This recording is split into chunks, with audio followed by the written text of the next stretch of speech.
എന്റെ ക്ലാസ്സിലുള്ള കുട്ടികൾക്കും എനിക്ക് എന്നെ ഇഷ്ടമായിരുന്നു, എനിക്ക് സീനിയേഴ്സിനെ ഇഷ്ടമായിരുന്നു, സീനിയേഴ്സിന് എന്നെ ഇഷ്ടം. ഒരുപാട് നേടുമായിരുന്നല്ലേ എഡ്യൂക്കേഷൻ ഒഴിച്ച് വിദ്യാഭ്യാസം വട്ടപൂജ്യം. പക്ഷെ ഇത്തരം കാര്യങ്ങളിൽ കുടിക്കുന്നു, പറക്കുന്നു, പരാഗണം. കാരണം അന്നത്തെ ഞാൻ തൽപരാശിയായിരുന്നു. കാരണം വെച്ചാൽ എന്ത് നിന്റെ ആക്ഷനിൽ തന്നെ ഉണ്ടാകാൻ ഒരു കാര്യമല്ലേ ഉള്ളൂ ആ കാലത്ത് നമ്മൾക്ക് ചിന്ത. ഓപ്പോസിറ്റ് സെക്സിനോടുള്ള ശ്രീനിവാസ സാർ കാണുമായിരുന്നോ? അന്ന് എന്നെ പുറത്താക്കിയത്.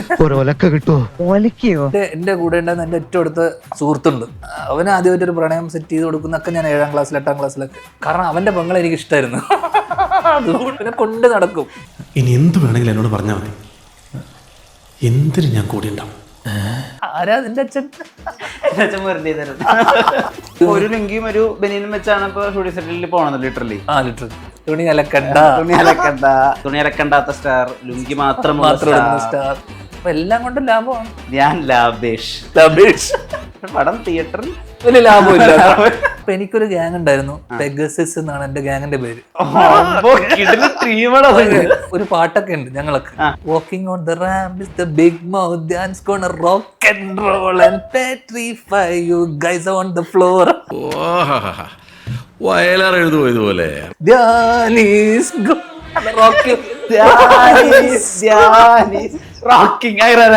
ഈ പാട്ട് എഴുതി തന്നത് എന്റെ ചേട്ടനാ. ആലോചിച്ചത് എന്തൊരു കൂളായിരിക്കും പുള്ളി. വാട്സാപ്പ് വഴി ഇംഗ്ലീഷ് പഠിക്കാൻ ഇംഗ്ലീഷ് കഫേ ഉള്ളപ്പോൾ ഇംഗ്ലീഷ് ഒരു വിഷയമേ അല്ല. English cafe presents you the perfect English. English cafe, we present you the perfect English. WhatsApp now 9633 888 575.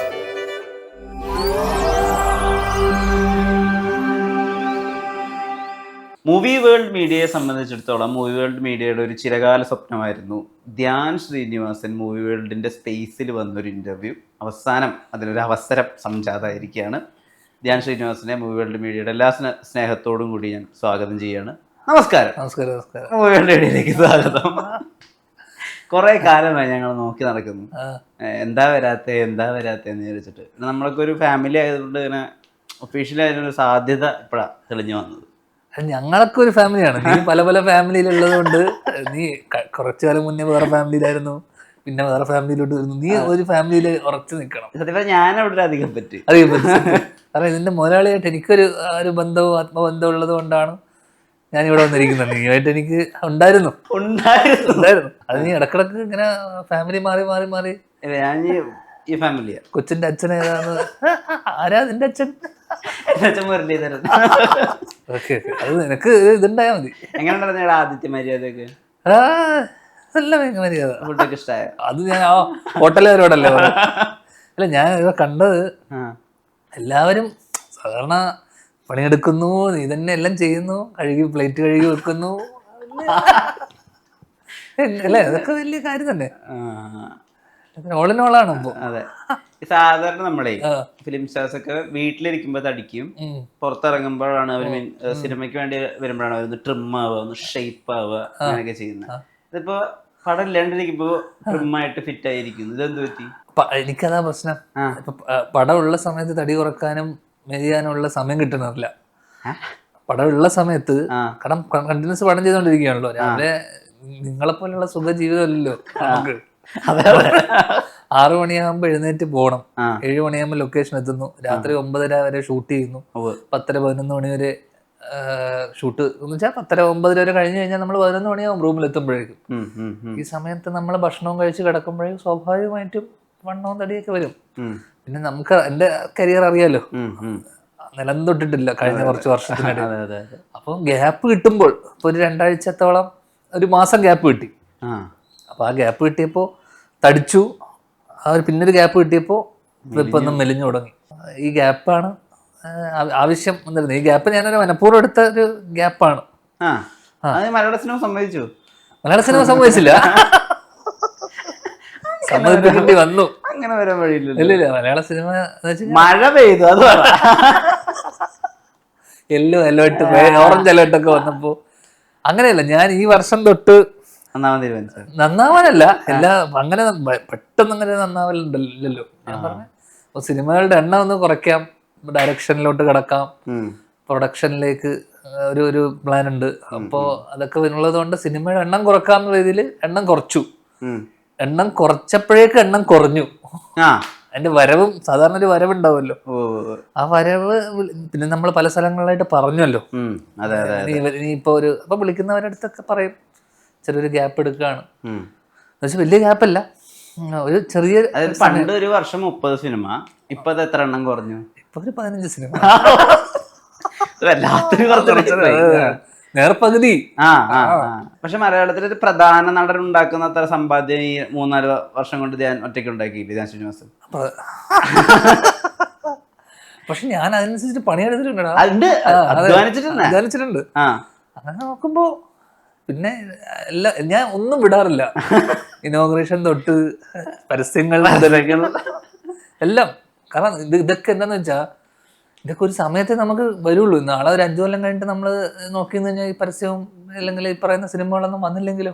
ഈ 4 വീടും ബെൻസുകാരൊക്കെ മേടിക്കുമ്പോഴും ധ്യാൻ ചേട്ടൻ ഭയങ്കര സിമ്പിൾ ആയിട്ട് ഡ്രസ്സ് ചെയ്ത് നടക്കുന്നത്. അതൊരു മാർക്കറ്റിംഗ് തന്ത്ര.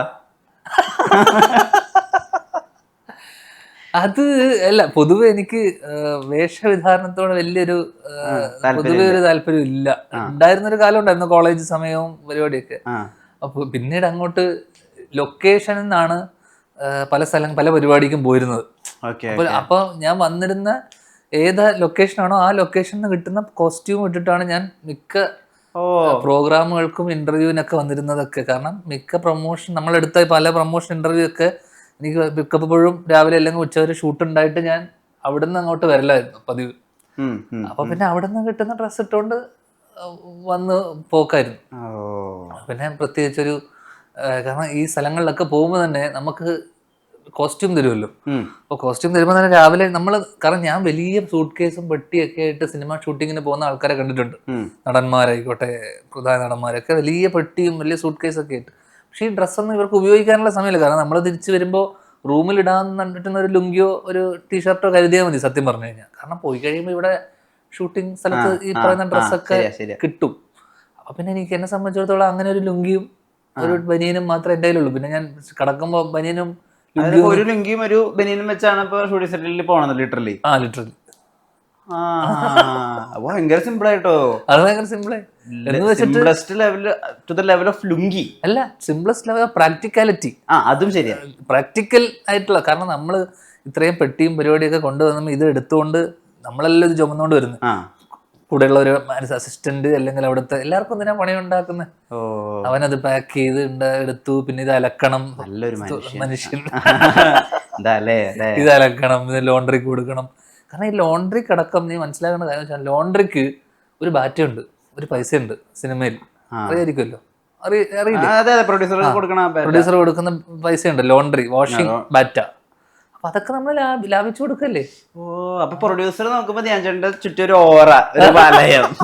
തുണി അലക്കണ്ട, സ്വന്തം വണ്ടിയിൽ വരുമ്പോ തുണി അലക്കണ്ടാത്ത സ്റ്റാർ, ലുങ്കി മാത്രം സ്റ്റാർ. അപ്പൊ എല്ലാം കൊണ്ടും ലാഭമാണ്.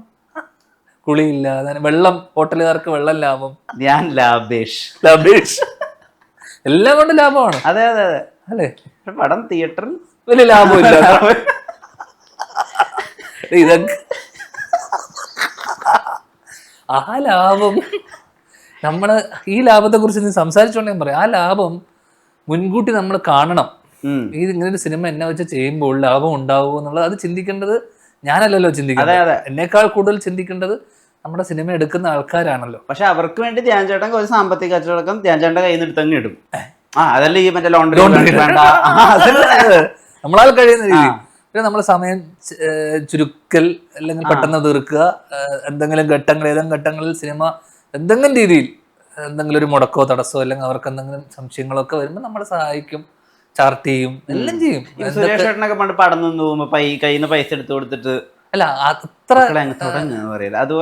അത്രയും ബുദ്ധിമുട്ടിൽ വന്ന പ്രൊഡ്യൂസർമാരും ഇല്ല. ഞാൻ നേരത്തെ കഴിഞ്ഞ പലസങ്ങൾ പറഞ്ഞതെന്ന് വെച്ചാൽ ഈ വരുന്ന നമ്മൾ ചെയ്തിട്ടുള്ള മിക്ക പ്രൊഡ്യൂസർമാരും പുതിയ പ്രൊഡ്യൂസർമാരാണ്.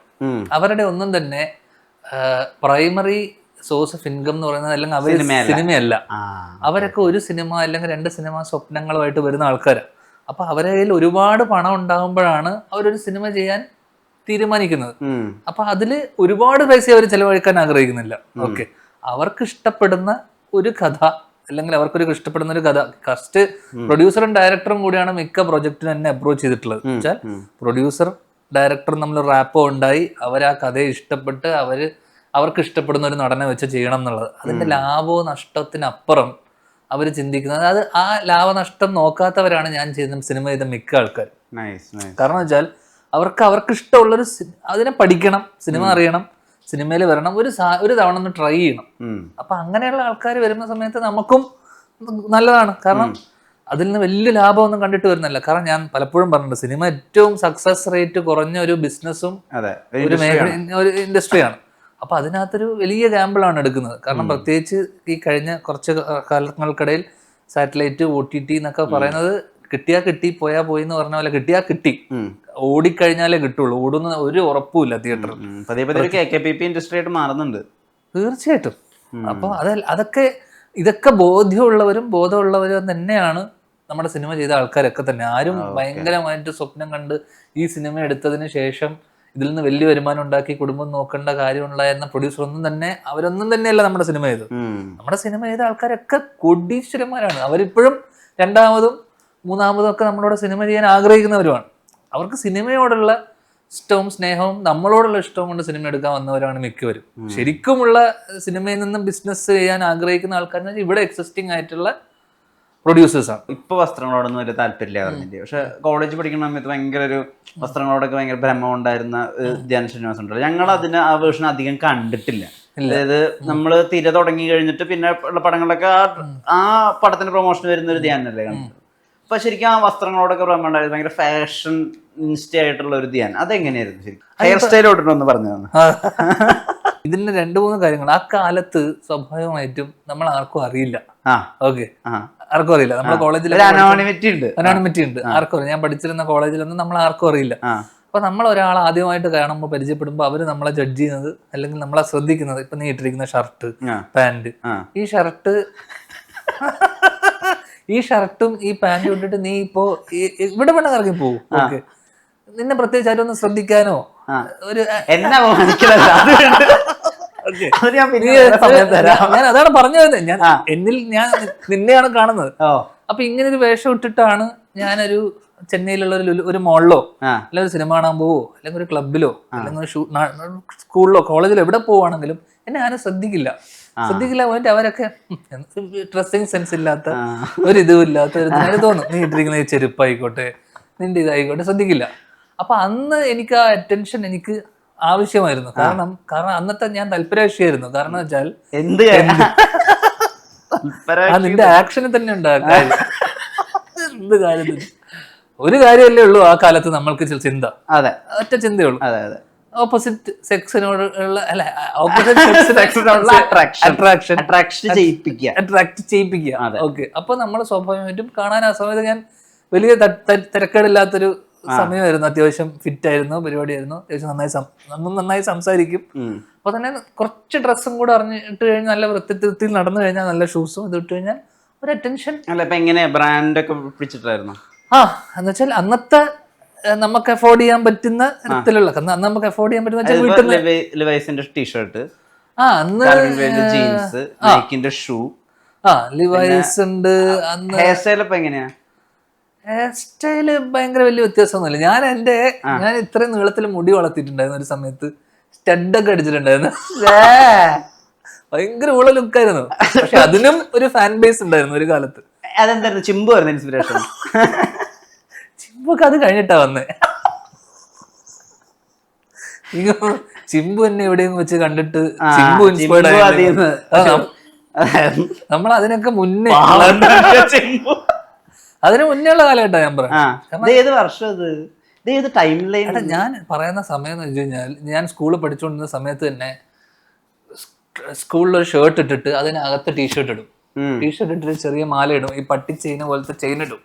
ഓക്കെ, ചെറിയ സ്റ്റഡ് അടിക്കാം. ഓക്കെ, ഇതൊക്കെ നമ്മളെ സ്കൂളിൽ ഒരു പരിധി വരെ അലൗഡ് ആയിരുന്നു. ഇപ്പൊ ചെയ്യുന്ന സാധനങ്ങളൊക്കെ അന്ന് അലൗഡ് ആയിരുന്നു. ഓക്കെ, പിന്നെ സ്കൂള് വിട്ട് കഴിഞ്ഞു കഴിഞ്ഞാൽ ഇപ്പൊ നീ ജസ്റ്റ് ഒന്ന് വാ, അപ്പൊ ഇങ്ങനെ നമ്മൾ നിൽക്കുന്നു.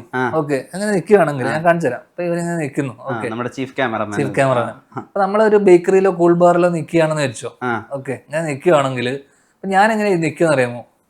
ഞാൻ ഇങ്ങനെ ആയിരിക്കും നിൽക്കുക, കയ്യിലൊരു സിഗരറ്റ് ഉണ്ടാവും, ഇങ്ങനെ ആയിരിക്കും നടന്ന് നിൽക്കുക. അപ്പൊ ഇവൻ എന്തായി? ഇവൻ ഡമ്മിയായി. ഓക്കെ, ഞാൻ ആരായി? ഇവന്റെ തോളത്ത് കൈയിട്ടാ നിക്കാൻ ഞാനൊരു മാസ് ഇവന്റെ തോളത്ത് മാരി.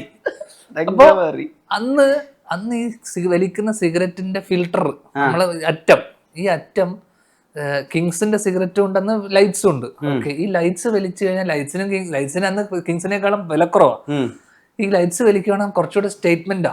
ഓക്കെ, അപ്പൊ സിഗരറ്റ് വലിക്കുന്ന പെൺകുട്ടികളോടുള്ള ആണുങ്ങളോടുള്ള താല്പര്യം. അപ്പൊ ഇവന്റെ തോളത്ത് ഇങ്ങനെ കേട്ടിട്ട് ഇങ്ങനെ സ്കൂൾ വിട്ട് കഴിഞ്ഞാൽ സ്കൂളിന്റെ അപ്പുറത്തുള്ള ബേക്കറിയിൽ നിന്ന് ഊതി വിടുമ്പോ പെണ്ണുങ്ങൾ സമയം ഇറക്കാനല്ലേ, മനസ്സിലായില്ലേ? സമയം ഇറക്കാനല്ലേ, സമ പയ്യന്റി, സമ ആറ്റിറ്റ്യൂഡ് പെണ്ണുങ്ങളെ നോട്ട് ചെയ്യും. മനസ്സിലായില്ലേ? ഇതൊക്കെ സ്റ്റൈൽ സ്റ്റേറ്റ്മെന്റുകളായിരുന്നു. എന്ന് വെച്ച് കഴിഞ്ഞാൽ ബാഡ് ബോയ്സ് ഒക്കെ, സിഗരറ്റ് വലിക്കുന്ന കുട്ടി, കാതില് ചെറിയ കടുക്കൻ, ബൈക്കിലേക്ക് കയറുന്നു, പെണ്ണുങ്ങളെ മൈൻഡ്. കൗതുക വാർത്തകളിലെ മുകേഷ് ഏട്ടന്റെ ഒരു ട്രാക്ക് ഉണ്ട്, ആരെയും മൈൻഡ് ചെയ്യുന്നു, താങ്ക്സ്, നിങ്ങൾ വേണമെങ്കിൽ എന്നെ ശ്രദ്ധിച്ചോളൂ, ഞാൻ നിങ്ങളെ ശ്രദ്ധിക്കുന്നില്ല. നമ്മൾ അവിടെ വന്നിരിക്കുന്നത് തന്നെ ഇവരെ ശ്രദ്ധിക്കാനും വായി നോക്കാനും വേണ്ടിയിട്ടാണ്. അപ്പൊ ആ കാലഘട്ടത്തിൽ ഈ പറയുന്ന ഡ്രസ്സിനും ഇതിനൊക്കെ കാരണം ഫോട്ടോ ഉണ്ട് വിരൂപന, സത്യം പറഞ്ഞു കഴിഞ്ഞാൽ കൗതുക കാണാൻ ഞങ്ങൾക്ക് ഇല്ല. അപ്പോ സ്വാഭാവികമായിട്ടും ഇതൊക്കെ ഒരു ട്രെൻഡ്. ആ കാലത്തുള്ള എന്തൊക്കെയായിരുന്നു ട്രെൻഡ്? ഇപ്പൊ നമ്മൾ കാണുന്ന ഇപ്പത്തെ ഇടുന്ന ഗ്ലാസ്സുകളായിക്കോട്ടെ, ഷെയ്ഡ്സ് ആയിക്കോട്ടെ, ഇതൊക്കെ പഴയ റെട്രോ സാധനങ്ങളാണ്. ചെക്സ്, ഇപ്പൊ പഴയ സാധനങ്ങളൊക്കെ തിരിച്ചു വരുവാണ്. ചെക്സ് വരുന്നു, കോഡ്രോയ് വരുന്നു, ടീഷർട്സിൽ പല പല പഴയ ഫാഷൻ, റിലാക്സ് ഫിറ്റ് വരുന്നു. അപ്പൊ ഇതൊക്കെ ആ കാലത്ത് ട്രെൻഡ് അല്ലാത്ത കാലത്ത് ട്രെൻഡ് ആക്കിയിരുന്നു ഞാൻ, കാലത്തിന് മുന്നേ സഞ്ചരിച്ചിരുന്നു. അപ്പൊ ഇതൊക്കെ ഒറ്റ ഉദ്ദേശമുള്ളൂ. ഇതൊക്കെ ശ്രീനിവാസ സാർ കാണുമായിരുന്നോ? ഇല്ല അധികം അങ്ങോട്ട് കണ്ടിരുന്നെങ്കിൽ അധികാലം അന്ന് തന്നെ പുറത്താക്കിയാണ്. അപ്പൊ എങ്ങനെയാ അത് സ്കൂളിൽ നിന്ന് വീട്ടിൽ നിന്ന് ഇറങ്ങുമ്പോ മറ്റേ മിസ്റ്റർ പെർഫെക്റ്റ് ആയിട്ട് ഇറങ്ങും. സ്കൂൾ അതിനകത്തൊരു ടീഷർട്ട് ഇട്ടിട്ടുണ്ടോ? ഞാൻ ഒന്ന് സ്കൂളിൽ പോകുന്നത് വളരെ കുറവാ. ക്ലാസ്സിന്റെ സമയം കഴിഞ്ഞിട്ടുള്ള വൈകുന്നേരങ്ങളിൽ പോവും. ഓക്കെ, ബേക്കറിയിലും കൂൾ ബാറിലൊക്കെ വന്ന് ഇങ്ങനെ നിന്ന് സിഗരറ്റ് ഒക്കെ വലിച്ചിട്ട് അവിടെ ഇരിക്കും. പിന്നെ അവിടെ തന്നെ അല്ലറ ചില്ലറ പ്രശ്നങ്ങള്. അതിൽ എനിക്ക് ഓർമ്മയുള്ള ഒരു സംഭവം എന്ന് വെച്ചാൽ എന്റെ ക്ലാസ്സില് A section, B section, C section ഒക്കെ ഉണ്ടല്ലോ. അപ്പൊ ഈ സി സെക്ഷനിലുള്ള അന്നത്തെ ഒരു ഗ്യാങ് ലീഡർ ഉണ്ട്. എല്ലാ ക്ലാസ്സിലും ഓരോ ഗ്യാങ് ഉണ്ട്. ഓക്കെ, സ്കൂളൊക്കെ എന്ന് വെച്ച് കഴിഞ്ഞാൽ പല പല ഗ്യാങ്ങും ഗ്രൂപ്പുകളൊക്കെയാ. അപ്പൊ എനിക്കൊരു ഗ്യാങ് ഉണ്ടായിരുന്നു, പെഗസിസ് എന്നാണ് എന്റെ ഗ്യാങ്ങിന്റെ പേര്. എന്താണ് പെഗസിസ്? പെഗസിസ് എന്ന് വെച്ചാൽ ഫ്ലൈയിങ് ഹോഴ്സ് എന്നാണ്. അവന്റെ ഗ്യാങ്ങിന്റെ പേര് ലിവിങ് ഫോസിൽസ്. പിന്നെ ഇൻവേഡേഴ്സ് ഉണ്ട്, ക്രൂസൈഡേഴ്സ് ഉണ്ട്, ഫ്ലഡ്സ് ഉണ്ട്, ഹെവി മെറ്റൽ എന്നൊക്കെ പറഞ്ഞിട്ട് വലിയ വലിയ പരിപാടിയൊക്കെയാ. അപ്പൊ ഈ പെഗസിസിന് ഒരു പാട്ടൊക്കെ ഉണ്ട് ഞങ്ങൾക്ക്, തീം മ്യൂസിക് ഒക്കെ. ഈ തീം മ്യൂസിക് എഴുതി തന്നത് ഏട്ടനാ.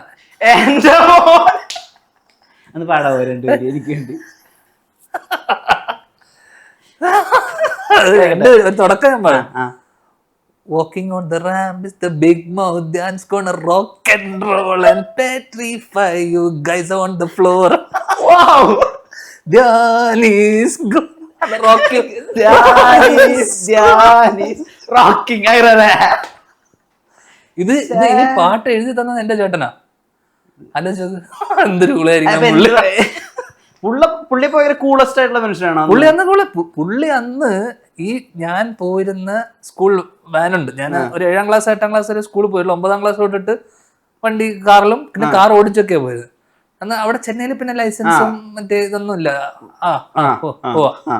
പുള്ളി ഞാൻ പോയിരുന്ന സ്കൂൾ വാനിലെ ആസ്ഥാനം എന്ന് വെച്ചാൽ സ്കൂൾ എത്താൻ ഒരു 15 മിനിറ്റ് ഉണ്ടെങ്കിൽ ആ 15 മിനിറ്റിൽ 5 മിനിറ്റ് 10 ഓരോ 2 മിനിറ്റും 3 മിനിറ്റിലും കൂടെ പാട്ട് പാടുന്ന എല്ലാരും പാട്ട് പാടി സ്കൂൾ വരെ എത്തിക്കുന്ന ആളാ. അപ്പൊ പുള്ളിക്ക് വന്ന എനിക്ക് വന്ന ഒരൊറ്റ ഉദ്ദേശം ഉണ്ടാവുള്ളൂ, ഓപ്പോസിറ്റ്. അപ്പൊ പുള്ളി എനിക്ക് വന്ന് നന്നായി പാട്ട് പാടും. അപ്പൊ എന്നെ അവിടുത്തെ സ്കൂളിലൊക്കെ ഉള്ള നോർത്ത് ഇന്ത്യൻ അല്ലെങ്കിൽ ഹിന്ദിക്കാര് എന്ന് വെച്ചാൽ തും വിനീത് കെ ഭയ്യ ഭായ് ഹന എന്നൊക്കെ ചോദിക്കുക. ഹിന്ദിക്കാരൊക്കെ വിനീത് ശ്രീനിവാസനെ അറിയുന്നെന്ന് പറയുമ്പോ, കാരണം പുള്ളിനെ ആർക്കും അറിയില്ല, ശരാശരി ലുക്കിംഗ്. പക്ഷെ അപ്പോഴാണ് ഞാൻ അറിഞ്ഞത് ഈ പാട്ടിന്റെ പരിപാടി. വാനിൽ സ്ഥിരമായി പാട്ട് പാടുക. കാരണം ഞാൻ ആദ്യം പുള്ളിയുടെ 2 സ്കൂൾ വാൻ ഉണ്ടായിരുന്നു, പുള്ളി വേറെ വണ്ടിയിലാണ് പോയത്. പിന്നെ പിന്നെ ഇതിലോട്ട് പോയപ്പോഴാണ് അവിടെ സ്കൂൾ വാനിലടക്കം പാട്ട് പാടി ആൾക്കാരെ എന്റർടൈൻ ചെയ്ത് പോയിരുന്ന ആളാ. ഒരു ദിവസം പോലും വാന് പാട്ട് ഒരു വിഷ്വൽ എങ്ങനെയായിരിക്കും? വിഷ്വൽ ഞാൻ പുള്ളി ഏറ്റവും ഫ്രണ്ടിൽ നിന്നിട്ട് പുള്ളി തൊല്ലിത്തരം പാട്ടൊക്കെ പാടും. കുട്ടികളൊക്കെ സൈഡിൽ നിന്നിട്ട് ജാം ചെയ്ത് ചില്ല് ചെയ്ത് മറ്റേ ടൂറിനൊക്കെ പോകുന്ന പോലത്തെ അതായിരുന്നു. അപ്പൊ ഇത് സ്ഥിരം കാരണം നമ്മളിതൊന്നും കണ്ടിട്ടില്ല. സ്കൂൾ വാനില് പാട്ട് പാടി പോകുന്ന പുള്ളി +2 വരെ എനിക്ക് പോകുന്ന 10 സ്കൂൾ വാനിലാണ് പോയിക്കൊണ്ട് പാട്ട് പാടാൻ വേണ്ടിട്ട്. ഒരു വർഷം കഴിഞ്ഞ പുള്ളി മാറി തോന്നുന്നു. ഞാൻ പിന്നെ കാറില സ്കൂളിൽ പോയിരുന്നേ. അപ്പം നേരത്തെ പറഞ്ഞ പോലെ ഫാഷൻ എന്ന് പറയുന്നത് ഡ്രസ്സിങ്ങും ഇതൊക്കെ ഉള്ളത് നമ്മൾ ഈ പറഞ്ഞ നമ്മളെ നന്നായി കാണുക, കണ്ണാടി നന്നായി കാണുന്നതിനപ്പുറം നമ്മളെ നന്നായിട്ട് പ്രസന്റ് ചെയ്യുക. അത് കാരണം നമുക്ക് കുറച്ച് പേര് നമ്മളെ ശ്രദ്ധിക്കുന്നു, നമ്മളെ ഇത് ചെയ്യുന്നു. റഗഡ്. പിന്നീട് ആൾക്കാർ നമ്മളെ ശ്രദ്ധിച്ചു തുടങ്ങിയല്ലോ. ശ്രദ്ധിച്ചു തുടങ്ങിയപ്പോ ഇപ്പൊ ഞാനിപ്പോ ഇതിട്ടിരിക്കുന്ന ഷർട്ട് ഓക്കെ, ഇതിപ്പോ പ്യൂമയാന്ന് അറിയാം ഓക്കെ. അല്ലാതെ ഇപ്പൊ ഞാനിപ്പോ ആ ഷർട്ട് ഇട്ടു എന്ന് വെച്ചോ, ഈ ഇടുന്ന ഷർട്ടിന് ഇപ്പൊ ഒരു 250 രൂപ ഉണ്ടെന്ന് വെച്ചോ, അല്ലെങ്കിൽ 1000 രൂപ ഉണ്ടെന്ന് വെച്ചോ, ഞാനത് ഇടുവാണെങ്കിൽ അത് ബെൽമീന എന്ന് പറയും ആൾക്കാർ. കാരണം എന്റെ ഒരു സാമ്പത്തിക സ്ഥിതി വെച്ചിട്ടും നിന്റെ ഒരു സാമ്പത്തിക നിലയും വെച്ചിട്ട് അപ്പൊ ഞാനിപ്പോ എന്തിട്ടാലും ഓക്കെ അത് മനസ്സിലായില്ലേ? നീ അത് ഇടുമ്പോഴും ഞാൻ ഇടുമ്പോഴും വ്യത്യാസമുണ്ട്. ഇപ്പൊ മനസ്സിലായില്ലേ? അപ്പൊ ഇപ്പോ എനിക്ക് അതിന്റെ ആവശ്യമില്ല. ഇപ്പൊ നീ എന്തിട്ടാലും അല്ലെങ്കിൽ നീ ഇടുന്നത് എന്തിട്ടാലും ഞാനിട്ട് ഷർട്ട് ഇടേണ്ട ആവശ്യമില്ല, തോർത്തുകൊണ്ട് ഇങ്ങനെ ഇട്ടാലും മതി. അത്രയ്ക്ക് അതാ ഞാൻ പറഞ്ഞത്. ഞാൻ കഴിഞ്ഞ സ്ഥലത്ത് പറഞ്ഞു ഞാൻ വേണമെങ്കിൽ ഇതെല്ലാം ബഹിഷ്കരിച്ചാലും ഞാൻ ആൾക്കാർക്ക് അറിയാലോ നമ്മള്. അപ്പൊ ഇപ്പൊ ഞാൻ ആഗ്രഹിക്കുന്ന ഈ അറ്റൻഷൻ ഒന്ന് കുറയ്ക്കാൻ വേണ്ടിട്ടാ. കാരണം ഇവിടെ പോയാൽ ആൾക്കാർ നമ്മളെ ഇപ്പൊ ഞാനൊരു ലുങ്കിയും ഒരു ഷർട്ടും ഇട്ടിട്ട് പോകുമ്പോ ആൾക്കാർ ഏതോ ഹൈദരാബാദി ശ്രദ്ധ. അതേ ഞാനിപ്പോ ഭയങ്കര ഡ്രസ്സും ഇട്ട് ഭയങ്കര ഇതിന്റെ ടീഷർട്ടും ബെൽമെനൊക്കെ ഇട്ട് ഒരു പൊങ്ങനെ പോലെ നടക്കുമ്പോ ആൾക്കാർ കാരണം അങ്ങനത്തെ ആൾക്കാരെ ഞാൻ കണ്ടിട്ടുണ്ട് ഓക്കെ. അല്ല അതൊക്കെ അവരുടെ ചോയ്സ് ആണ്, മനസ്സിലായില്ലേ? വസ്ത്ര സ്വാതന്ത്ര്യം ആൾക്കാരുടെ ചോയ്സ് ആണ്. ഞാൻ പ്രത്യേകിച്ച് ആണുങ്ങളുടെ കേസിൽ വലിയ ബ്രാൻഡ് ഷർട്ടും ഇടുന്ന സാധനം ഇപ്പൊ ചില ബിസിനസ്സുകാരൊക്കെ ഉണ്ട് ദുബായിലൊക്കെ. അപ്പൊ ചില ആൾക്കാർ എൽവിയുടെ ബെൽറ്റ് മറ്റേത് ഷൂസ് ഒക്കെ ഇട്ടിട്ട് പോകുന്ന കാണുന്ന സമയത്ത് അവര് പറയും അവിടെ ബിസിനസ് ചെയ്യുന്ന സമയത്ത് ആൾക്കാർ അവരെ ജഡ്ജ് ചെയ്യും. ഗ്ലോബൽ ബിസിനസ് സ്റ്റാൻഡേർഡ്സ് മനസ്സിലായില്ലേ? അതുപോലെ തന്നെ ഒരു സ്റ്റാർ ഓക്കെ, ആ ഒരു ഒക്കേഷൻ അനുസരിച്ച് ഡ്രസ് ചെയ്യാന്ന് പറഞ്ഞാൽ ഒരു തെറ്റുമില്ല.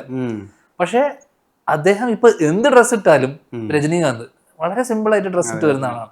ഇപ്പൊ നമുക്കറിയാവുന്ന പ്രണവ് വളരെ സിമ്പിൾ ആയിട്ട് പ്രണവ് എന്തിട്ടാലും നമുക്ക് പ്രണവാണ്, രജനിയാണ്. ഇപ്പൊ നമുക്ക് എങ്ങനെയാണെങ്കിലും ചില നടന്മാര്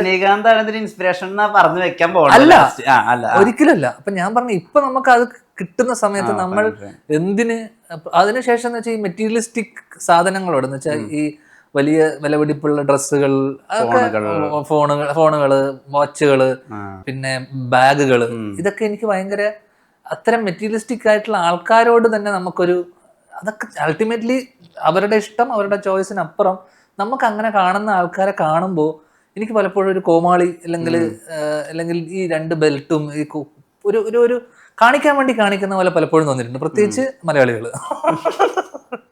കാരണം ഭയങ്കര വോണബി ആയി പോവാന്ന് പറയില്ല. വേറൊരാളെ പോലെ ഇപ്പൊ നമ്മൾ ഇൻഫ്ലുവൻസ്ഡ് ആണല്ലോ ഹിന്ദിന്നും ഇവര് കണ്ടിട്ട് കാണുന്ന സമയത്തൊക്കെ. അപ്പൊ അത് കണ്ടിട്ട് ചെയ്യുന്ന സമയത്ത് നമ്മളായിട്ടൊരു സാധനം സ്റ്റൈൽ ചെയ്യുന്നതും ഇപ്പൊ മമ്മൂക്ക സ്റ്റൈൽ ചെയ്യുന്ന കാണുമ്പോൾ വേറെ തന്നെ രസമാണ്. കാരണം മമ്മൂക്കയുടെ സ്റ്റൈലിന് ബ്രാൻഡിനപ്പുറം, കാരണം നമുക്ക് സോൾ സ്റ്റോറിന്റെ ഒക്കെ ഡ്രസ് ഷർട്ടൊക്കെ ഇട്ടിട്ട് നമുക്ക് ബ്രാൻഡ് അല്ല, നമുക്ക് സ്റ്റൈൽ ചെയ്യുന്ന രീതിയിലാണ്. അപ്പൊ സ്വന്തമായിട്ട് സ്റ്റൈൽ ഇല്ലാതെ വരുമ്പോൾ ഒരു ഇതില്ലാതെ വരുന്ന ആൾക്കാരാണ് പലപ്പോഴും. പിന്നെ ഇടുന്ന മുണ്ടും ഭയങ്കര ലേസി ആയിട്ട് ചില സമയത്ത് ഒരു മുണ്ടും ഷർട്ടും ഇട്ടിട്ട് വരുന്ന. അപ്പൊ ഒരു സ്റ്റൈലിങ്ങിനാണ് ഫോക്കസ് ചെയ്യുന്നത്, അല്ലാണ്ട് ബ്രാൻഡിനല്ല ഓക്കെ. അതല്ലാതെ ബ്രാൻഡ് കോൺഷ്യസ് ആയിട്ടുള്ള ആൾക്കാരുണ്ടല്ലോ, അത്തരം ആൾക്കാരെ കാണുന്ന സമയത്ത് നമ്മൾ വെട്ടുന്നില്ലേ കൂള നമുക്ക് തോന്നിപ്പോവും. കാരണം branded shirt, branded pant, branded shoes, പ്രത്യേകിച്ച് ഈ സിനിമ മീഡിയ, ഞാൻ പറഞ്ഞ ബിസിനസ്സുകാരെ കേസിലല്ല, അവർക്കത് സ്റ്റാൻഡേർഡ് ചിലപ്പോൾ കീപ്പ് ചെയ്യേണ്ടി വരും. അല്ലാത്ത കേസിൽ നമ്മൾ ചില ആൾക്കാരെ കാണുന്ന സമയത്ത് കാണിക്കാൻ വേണ്ടിയിട്ട് പ്രത്യേകിച്ച് ചില ബ്രാൻഡുകൾ ഏതായാലും തോന്നിപ്പോവും. കാരണം ചില സമയത്ത് ഈ എയർപോർട്ട് ലുക്കിലൊക്കെ ചില ആൾക്കാർ ബ്രാൻഡഡ് ഷൂസും ബ്രാൻഡഡ് ബാഗും ബ്രാൻഡഡ് വാച്ചും ഇതൊക്കെ മറ്റേതൊക്കെ ഇട്ടിട്ട് വരുന്ന സമയത്ത് ഏതായാലും അതിന് തോന്നിപ്പോവും. പിന്നെ ഇതൊക്കെ അൾട്ടിമേറ്റ്ലി ഞാൻ പറഞ്ഞു ഇതൊക്കെ അവരുടെ ചോയ്സും. പൈസ വരുമ്പോൾ നമുക്ക് എന്ത് വേണമെങ്കിലും ചെയ്യാം. അൾട്ടിമേറ്റ്ലി നമുക്ക് എൻ്റെ പെർസ്പെക്റ്റീവിൽ എനിക്ക് അങ്ങനെ കാണുന്ന ആൾക്കാരെ കാണുമ്പോൾ ഒരു വളരെ ലളിതമായിട്ട് ഡ്രസ്സ് ചെയ്യുക, വളരെ അപ്പീലിംഗ് ആയിട്ട്, അല്ലെങ്കിൽ അതാ പറഞ്ഞത് സ്റ്റൈൽ ചെയ്യാന്ന് പറയുന്നത് വലിയ ബ്രാൻഡഡ് ഡ്രസ്സ് ഇടുന്നതിലല്ല സ്റ്റൈലിംഗ്. സ്റ്റൈലിംഗ് ഈ പറഞ്ഞ പോലെ നിനക്ക് ചേരുന്ന, നിനക്ക് കംഫർട്ടബിൾ ആയി നിനക്ക് തോന്നുന്ന എന്തും ഓക്കെയാണ്. ഏറ്റവും സിമ്പിൾ ആയിട്ട് ഡ്രസ്സ് ചെയ്യുന്ന ആൾക്കാരെ കാണുമ്പോൾ നമുക്കൊരു എലഗന്റ് ആയിട്ട് ഡ്രസ്സ് ചെയ്യുക എന്നുള്ളതാണ് ബ്രാൻഡിനപ്പുറം. നേരത്തെ സംസാരിച്ച സമയത്ത് ഈ പ്രണയങ്ങളെ പറ്റി സംസാരിച്ചല്ലേ, ഈ ഓപ്പോസിറ്റ് സെക്സിനോടുള്ള ആ ഒരു ഇഷ്ടം, അത് ഇഷ്ടപ്പെടാനുള്ള സ്ട്രാറ്റജീസ് ഒക്കെ സംസാരിച്ചല്ലേ. ഇതെപ്പോഴാ ഇതിലൊരു ഭയങ്കര രസമുണ്ട്, ഭയങ്കര ഫണ്ണുണ്ട്, അത് തിരിച്ചറിഞ്ഞ ശരിക്കും ഏത് ക്ലാസ്സില്ല? കുറേ പ്രണയങ്ങൾ ഇത് ഭയങ്കര രസമായിട്ട് മാനേജ് ചെയ്യാൻ പറ്റുന്നുണ്ട്, ആളുകളുടെ ഒരു അറ്റൻഷൻ കിട്ടുന്ന ഒരു ലവ് കിട്ടുന്നുണ്ട്, ഇതിപ്പോഴും ഭയങ്കര ഇഷ്ടം തോന്നി ആ ഒരു കാലഘട്ടം ഏതാ? എത്രാം ക്ലാസ്സാ? പെൺകുട്ടികൾ ഞാൻ മനസ്സിലാക്കിയിട്ടുള്ള കാര്യം എന്ന് വെച്ച് കഴിഞ്ഞാൽ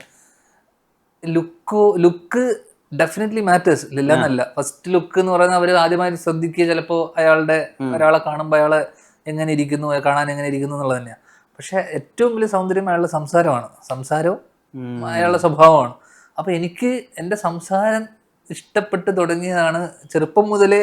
എൻ്റെ ക്ലാസ്സിലുണ്ടായിരുന്ന പെൺകുട്ടികൾ ഉൾപ്പെടെ നമ്മളൊരു ചാം വർക്കൗട്ട് ചെയ്യുക എന്ന് പറയുന്ന ഒരു സാധനം ഉണ്ടല്ലോ. ചാം വർക്കൗട്ട് ചെയ്യുന്ന വെച്ച് കഴിഞ്ഞാൽ പ്രത്യേകിച്ച് ഒന്നും ചെയ്യണ്ട, ഒന്ന് ചിരിക്കുക, ഒന്ന് സംസാരിക്കുക, ചെറിയ രീതിയിലുള്ള സാധനങ്ങൾ.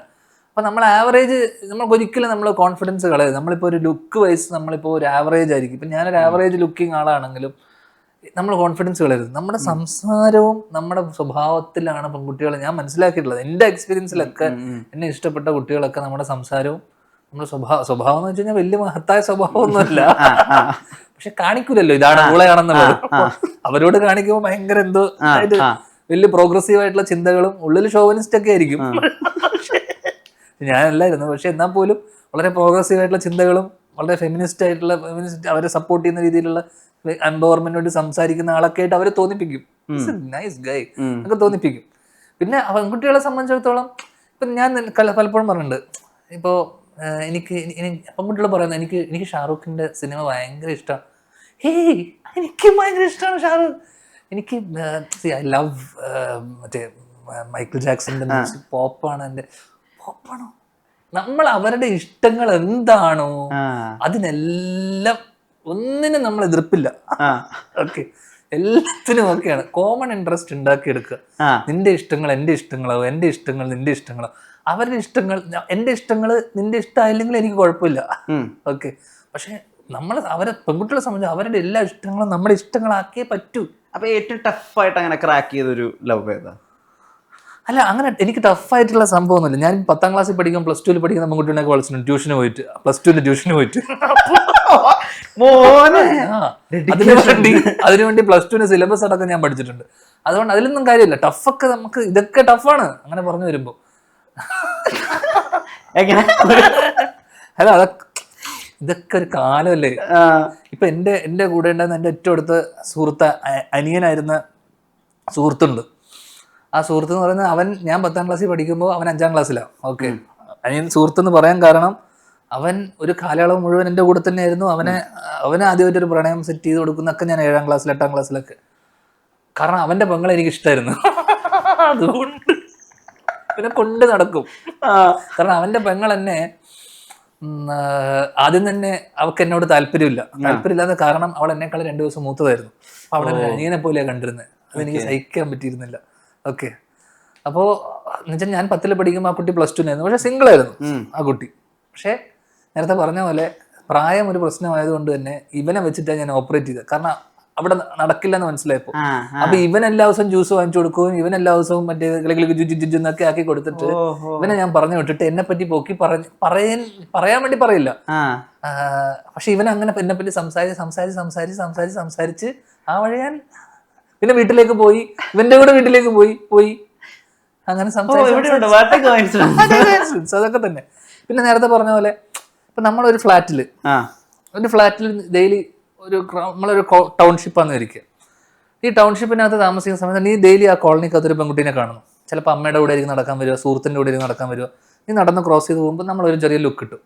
നമ്മൾ ആദ്യത്തെ തവണ കാണുന്ന സമയത്ത് ഒന്ന് കണ്ടു, പെൺകുട്ടി ചിലപ്പോൾ നമ്മൾ ശ്രദ്ധിക്കില്ല, നമ്മൾ വീണ്ടും നടക്കുന്നു. രണ്ടാമത്തെ പിന്നെ ഒരു 3 ദിവസം കഴിയുന്നു, 4 ദിവസം കഴിയുന്നു, 5 ദിവസം കഴിയുന്നു. ചിലപ്പോൾ ഒരു 5ാമത്തെ ദിവസം നമ്മൾ കാണുമ്പോൾ സ്ഥിരമായി നടക്കുന്ന ഒരാളെ കാണും, നമ്മൾ ചിരിക്കും. അപ്പോൾ അവളും ചിലപ്പോൾ ചിരിക്കും. പക്ഷെ നമുക്ക് സംസാരിക്കാനുള്ള അപ്പോഴും ഒരു അവസരം ഉണ്ടാവില്ല. ചിലപ്പോൾ അവളുടെ കൂടെ ഒരു കൂട്ടുകാരി ഉണ്ടാവാം, ഒറ്റയ്ക്ക് നടക്കേണ്ട കാര്യമില്ല. അങ്ങനെയുള്ള ഘട്ടങ്ങളിൽ നമ്മൾ എന്ത് ചെയ്യണം എന്ന് വെച്ച് കഴിഞ്ഞാൽ അപ്പോൾ അങ്ങനെയുള്ള ഘട്ടങ്ങൾ എന്താ സംഭവിച്ചതെന്ന് വെച്ചാൽ ഈ കുട്ടി എന്തായാലും പുറത്തെവിടെയും പോകും. പ്രത്യേകിച്ച് സ്കൂളിൽ പഠിക്കുന്ന കുട്ടിയായിരുന്നു അന്ന്, 10ാം ക്ലാസ്സിൽ പഠിക്കുന്നു, ഞാനും 10ൽ പഠിക്കുന്നു, കോളനിക്കകത്ത് ഇതേപോലെ വേറൊരു പെൺകുട്ടി. അപ്പോൾ നമ്മളെന്ന് വെച്ച് കഴിഞ്ഞാൽ നേരത്തെ പറഞ്ഞ കോയിൻസിഡൻസ് വർക്കൗട്ട് ചെയ്യാം എന്ന് വെച്ച് കഴിഞ്ഞാൽ അവൾ എവിടെയൊക്കെ പോകാൻ സാധ്യത, ട്യൂഷന് പോകുമായിരിക്കും, ഓക്കെ, അച്ഛനും അമ്മയും ഇല്ലാതെ ഈ സുഹൃത്തില്ലാത്ത സ്ഥലങ്ങൾ ഏതൊക്കെ ആയിരിക്കും. അപ്പം ഞാൻ ശ്രദ്ധിച്ചപ്പോൾ അപ്പം നമ്മളൊന്ന് വാച്ച് ചെയ്യുക ഇവൾ ഏതൊക്കെ സമയത്താണ് എന്തൊക്കെയാണ് ചെയ്യുന്നത്. അപ്പം നമ്മൾ അതിന് വേണ്ടിയിട്ട് കുറച്ച് പണിയെടുക്കണം. അപ്പോൾ എവിടെയൊക്കെ പോകുന്നു ഒന്ന് ഫോളോ ചെയ്യുക, സ്റ്റോക്ക് ചെയ്യുന്ന പോലത്തെ പരിപാടി. അങ്ങനെ ഇതേപോലെ ഒരു സൂപ്പർ മാർക്കറ്റിലോ ഒരു സ്ഥലത്തോ ഇവൾ ഇതേപോലെ ഞാൻ കണ്ടിരുന്ന സംഭവം എന്ന് വെച്ച് കഴിഞ്ഞാൽ ഇവള് സ്കൂള് വിട്ടിട്ട്, ഇവള് വേറെ സ്കൂളിലാണ് പഠിച്ചിരുന്നത്, ആ സ്കൂള് വിട്ടിട്ട് വൈകുന്നേരം ബസ്സിൽ കയറുന്നതിന്, അവളുടെ സ്കൂൾ ബസ്സിൽ കയറുന്നതിന് മുന്നേ എല്ലാ ദിവസവും ഒരു ഐസ്ക്രീം വാങ്ങിച്ച് കഴിക്കുന്ന ഒരു സ്വഭാവമുണ്ട്. ഒന്നുമില്ല, 2 ദിവസം ഞാൻ വളരെ കോയിൻസിഡന്റലി ഇതേപോലെ ഐസ്ക്രീം കടയിൽ വെച്ചിട്ട് ഞാൻ അവിടെ പോയി നിൽക്കുന്നു, ഐസ്ക്രീം വാങ്ങിക്കുന്നു, കാണുന്നു, hey how come you are here, അത്രേ ഉള്ളൂ. അപ്പോൾ ഒരു how come you are here, നമ്മളൊരു ഫ്ലാറ്റില്, അതെ, അപ്പൊ അവിടെ ഒരു സംസാരമായി. ഇങ്ങനെയുള്ള കോയിൻസിഡൻസ് നമ്മൾ വളർത്തി, ഇതൊക്കെ തന്നെയാണ് കൗതുകം. പഴയ സിനിമകളിലൊക്കെ നമ്മൾ കാണുന്ന സാധനം. ഇത് നമുക്ക് വളർത്തിയെടുത്ത് ഡെവലപ്പ് ചെയ്ത് സംസാരിച്ച് പിന്നെ കോളനി കാണുന്ന സമയത്ത് ഹായ് ഒരു സംസാരമായി. പിന്നെ നമ്പർ വാങ്ങിച്ചു, പിന്നെ മെസ്സേജ് അയച്ചു, പിന്നെ ഈ മറ്റേ കുട്ടീനെ കട്ട് ചെയ്തിട്ട് പിന്നെ നമ്മളായിരിക്കും ഇതിൻ്റെ അകത്ത് നടക്കുക. ഇതൊക്കെ ഞാൻ പറഞ്ഞു, ഇതൊക്കെ ഈ ചെറിയ ചെറിയ കോയിൻസിഡൻസിലൂടെ നമുക്ക് നുഴഞ്ഞു കയറാനുള്ള വഴികളാണ്. ഇതൊക്കെ നമുക്ക് ഹെൽപ്പ് ചെയ്യും, മനസ്സിലായത്. ഇതൊക്കെ അല്ലാണ്ട് തന്നെ നമുക്ക് ആവശ്യത്തിനധികം, ഇപ്പം ഞാനിപ്പോൾ നേരത്തെ പറഞ്ഞ പോലെ 4ാം ക്ലാസ്സിൽ പഠിക്കുന്നത്, ഇതെൻ്റെ ഒരു സുഹൃത്തിനോട് ഞാൻ പറഞ്ഞു കൊടുത്തത്. അവനൊരു പെൺകുട്ടീനോട് ഭയങ്കര പ്രണയം. കാരണം വെച്ചാൽ അവൻ 8ലും ഈ പെണ്ണ് 5ലോ പഠിക്കണേ, 5ലല്ല 4ലാ പഠിക്കണേ. അപ്പൊ 4 പഠിക്കുന്ന സമയത്ത് തന്നെ അവിടെ ഞാൻ പറഞ്ഞ 4 കുട്ടി പഠിക്കണേ, പിഞ്ചു കുഞ്ഞ്, നീ 8ലോ അവൻ 8ലോ 9ലോ ഒറ്റാണ്. അപ്പൊ ഞാൻ പറഞ്ഞ് ഇപ്പൊ നീ ചെയ്യേണ്ടതെന്ന് വെച്ചാൽ, കാരണം ഇപ്പൊ പോയിട്ട് അവളോട് ഐ ലവ് എന്ന് പറഞ്ഞു കഴിഞ്ഞാൽ അവള് പറയാം അച്ഛനോട് പറഞ്ഞു കൊടുക്കും. അപ്പൊ ഞാൻ എന്നോട് പറഞ്ഞു ഇവള് 4ാം ക്ലാസ്സിലാണ് പഠിക്കുന്നത്. ഞാൻ 4ലും പഠിക്കുകയാണോ ദൂരി. അങ്ങനെ ഇവനോട് ഞാൻ പറഞ്ഞു, നീ ഒരു കാര്യം ചെയ്യും, ഇപ്പോ ജ്യൂസ്, ചോക്ലേറ്റ് ഇതുപോലത്തെ സംഭവമൊക്കെ എന്തായാലും ഇവന്റെ വലിയ വയസ്സ് വ്യത്യാസമില്ല, 4 വയസ്സേ ഉള്ളൂ, ഇവനൊരു 8. നീ എന്തായാലും +2 എത്തുമ്പോൾ അവൾ 8 എത്തും, ഓക്കെ. നീ +2 എത്തുമ്പോൾ 8, അവൾ 8ാം ക്ലാസ്സിലാവും. അപ്പൊ അവൾക്ക് കുറച്ചുകൂടെ കാര്യപ്രാപ്തിയും കാര്യവും ഉണ്ടാവും, അതല്ലേ, അല്ലെങ്കിൽ കാര്യങ്ങളെ കുറിച്ചൊക്കെ. അപ്പൊ ഒരു പ്രണയം മനസ്സിൽ ഈ ഹോർമോണൽ ചേഞ്ച് ഒക്കെ വരുന്ന സമയത്ത് കുട്ടി ടീനേജിലോട്ട് കടക്കുന്ന സമയത്ത് കുട്ടിക്ക് ഇത്തരത്തിൽ ഇത് വരും.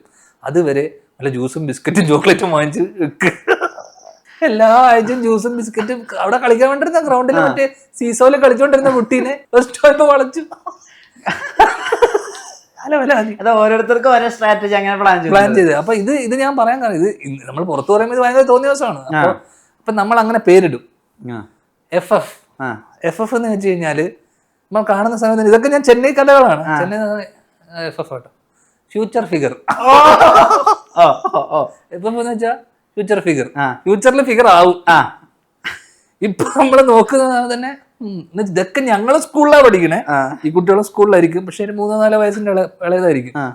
ഞാൻ 8ൽ പഠിക്കുന്നു, അല്ലെങ്കിൽ 9ൽ പഠിക്കും, ഈ കുട്ടികൾ 5ലോ 4ലായിരിക്കും. പക്ഷെ നേരത്തെ പറഞ്ഞ നമ്മൾ ടീനേജിലോട്ട് കടക്കുകയും ഇവരതിലോട്ട് എത്തുകയും ചെയ്തിട്ടില്ല.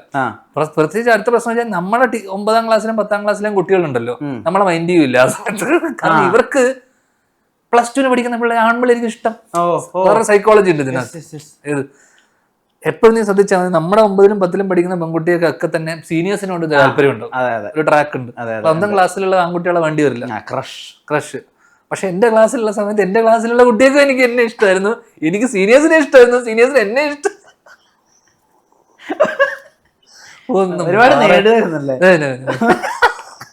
എഡ്യൂക്കേഷൻ ഒഴിച്ച് വിദ്യാഭ്യാസം വട്ടപൂജ്യം. പക്ഷെ ഇത്തരം കാര്യങ്ങളിൽ വാട്സാപ്പ് വഴി ഇംഗ്ലീഷ് പഠിക്കാൻ ഇംഗ്ലീഷ് കഫേ ഉള്ളപ്പോൾ ഇംഗ്ലീഷ് ഒരു വിഷയമേ അല്ല. English cafe presents you the perfect English. English cafe, we present you the perfect English.